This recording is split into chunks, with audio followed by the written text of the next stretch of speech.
Surat SOG દ્વારા થોડા દિવસો પહેલા દુબઈથી ફ્લાઇટ મારફત સુરતમાં થતી ગોલ્ડ સ્મગલિંગના રેકેટનો પર્દાફાશ કરવામાં આવ્યો હતો અને મહિલા સહિત 4ની ધરપકડ કરવામાં આવી હતી. દુબઈથી ગોલ્ડ સ્મગલિંગના કેસમાં એસઓજીની તપાસમાં વધુ 3 નામ સામે આવ્યા છે, જેમાં રાંદેરનો આકિબ ઉપરાંત દુબઈનો શહેજાદ શાહનો પિતા અફસલ સૂત્રધાર છે, જ્યારે માંજ રઘેરા સાઉથ આફ્રિકામાં રહી હાર્ડવેરનો ધંધો કરે છે.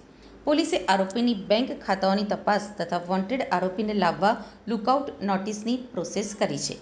સ્મગલિંગ કરતી ટોળકી છેલ્લા 8 મહિનામાં સુરત એરપોર્ટથી 15 અને અમદાવાદથી 7 ટ્રીપ મારી કરોડોનું સોનું લાવી હતી, જેને દુબઈ મોકલતા તેમને $4,000 થી વડોદરાનો વોન્ટેડ ફૈઝલ મેમણ અને મૌલવી અબ્દુલ બેમાત આપતા હતા. પછી દુબઈમાં પેસેન્જર આ ડોલર શહેજાદ શાહને આપી દેતા હતા.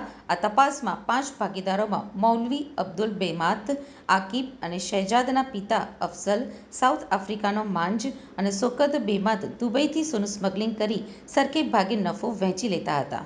આ કેસમાં ઝડપાયેલા 4 પૈકી અબ્દુલ બેમાત અને નઈમ સાલેહના 2 દિવસના રિમાન્ડ પૂરા થતાં કોર્ટમાં રજૂ કરી જેલમાં ધકેલાયા હતા, જ્યારે જામીન અરજી ઉપર શુક્રવારે દલીલો થશે.